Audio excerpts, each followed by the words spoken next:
मैं वैष्णवी भगवान कल्कि का संदेश धरती पर बिखरे हुए सब लोगों तक पहुंचाने आई हूँ ताकि सबका उद्धार हो। इसलिए मेरे उपदेश को ध्यान से सुनिए और इसको अमल कीजिए। हे मनुष्य, मैं माँ हूँ, वैष्णवी माँ। मुझको लोग वैष्णवी माता कहकर पुकारते हैं। मुझको बनाने वाले ने मुझे अपने चरणों से छूकर इतना पवित्र कर दिया कि देवता भी मेरी धूल को माथे पर तिलक लगाकर स्वयं को धन्य समझते हैं।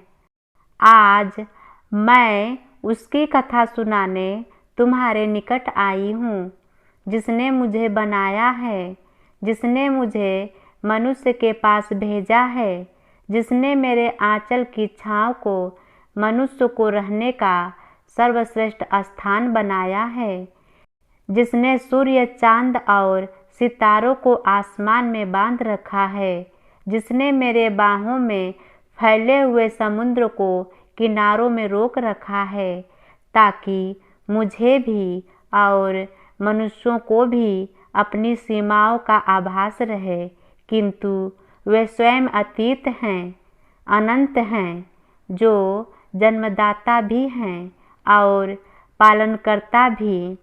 हाँ, मैं तुम्हें उसकी कथा सुनाने आई हूँ जो अपने भक्त प्रहलाद की रक्षा करने के लिए नरसिंह बनकर आया, जो राक्षसी संस्कृति का नाश करने के लिए राम बनकर जन्मा और जो कंस का अत्याचार मिटाने के लिए कृष्ण के रूप में अवतरित हुआ, जो मेरा आराध्य है, तुम्हारा आराध्य है, हम सबका आराध्य हैं।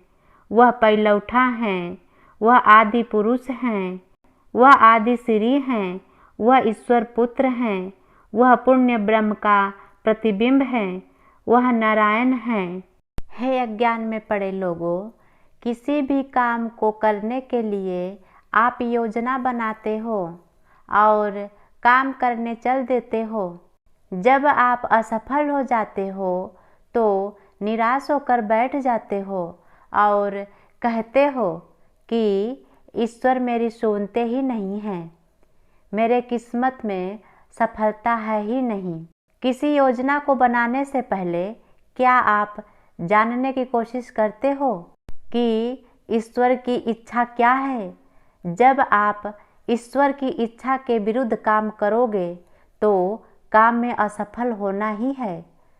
अगर यदि आप यह कहते हो कि मैं ईश्वर की इच्छा पर चलूँगा, तो इसके लिए आपको यह जानना जरूरी है कि ईश्वर की इच्छा क्या है। बिना ईश्वर की इच्छा को जाने आप ईश्वर की इच्छा पर कैसे चलोगे?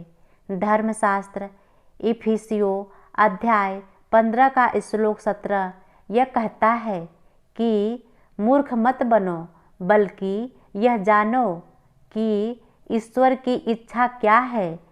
कई बार आप ईश्वर पुत्र से पूछते हो कि ईश्वर की इच्छा क्या है, बताइए। जब ईश्वर पुत्र ईश्वर की इच्छा बताते हैं तो आप सुन तो लेते हो, परंतु आप करते वही हो जो आपका अपना मन कहता है। ईश्वर पुत्र जिस काम के लिए आपको मना करता है, आप उसी काम को करते हो और ईश्वर से आशीष मांगते हो कि हमें आशीष दो। तो क्या ईश्वर आपको आशीष दे देंगे? परमेश्वर की आत्मा जब भी आपको मना करती है, आप उनकी बातों को अनसुना करके अपने मन के अनुसार काम करते हो। केवल पूछने के लिए आप ईश्वर पुत्र के पास जाते हो, पर ईश्वर पुत्र का जवाब क्या है? आप मानते नहीं हो। ईश्वर ऐसे बेटे को क्या कहते हैं? नालायक। आप ये बताओ कि क्या कोई बाप अपने नालायक बेटा की इच्छा को पूरा करता है? राम ने वचन दिया था उसको, जब कलयुग आ जाएगा, मेरा अवतरण कल की रूप में तब पहचाना जाएगा।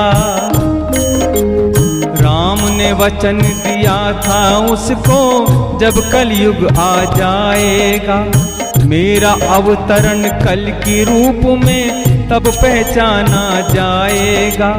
तब तुम संग रहोगी मेरे, तब तुम संग रहोगी मेरे, बन के प्राणाधार। कब आएंगे श्री कल की कर दुष्टों का संग